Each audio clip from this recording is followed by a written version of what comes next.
UGC एक नुआ guideline तैयारी करछि जो गाइडलाइन टिके रोचक लगुच किंतु ए गाइडलाइन जदि सतरे काम करे जदि सतरे ये पिला माने अंगनवाड़ी पाई काम करती ताले अंगनवाड़ी चित्र बदली जाई पारे विजुअल उपरे आपनकर दृष्टि आकर्षण करे देबा पई चाहिबी।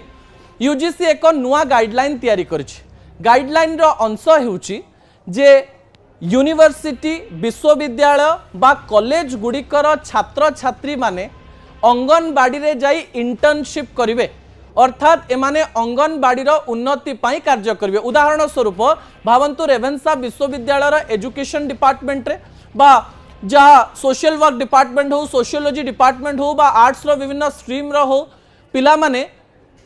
विभिन्न अंगनवाड़ी को जीवे अंगनवाड़ी विकास केमती हेई पारिबो 3 रु 6 वर्षर पिला मानकर उन्नति केमती हेई पारिबो सेमानंक पई कोन नुआ प्रोजेक्ट करा जाई पारिबो सेमानंकु केमती सहाय्य करा जाई पारिबो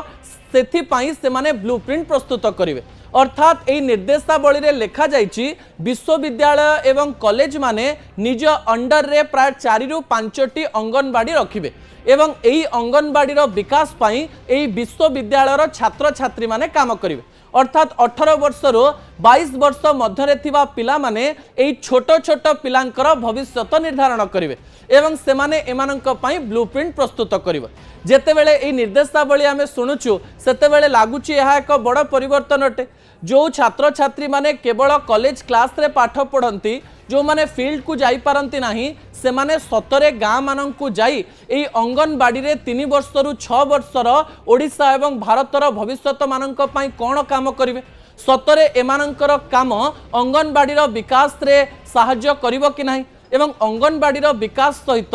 एहार क्रम रे एमानंकर विकास हबो कि नाही एथिरे आपणकर मतामत कौन रही आम नवापाई चाहिए। आपण मन में प्रश्न आसुथिबो जे एथिरे को को माने काम करिवे कह जाउची विशेषकर शिक्षा मनोविज्ञान पोषण एवं समाज मंगल विभाग छात्र छात्री माने अंगनवाड़ी केन्द्र को जाई पिलांक विकास रे सहयोग करिवे। या द्वारा 3 रु 6 वर्षर शिशु मानकर गुणात्मक शिक्षा मिलवा सहित उच्च शिक्षा रे अध्ययनरत छात्र छात्री माने पेशागत अनुभूति मध्य हासिल करिवे।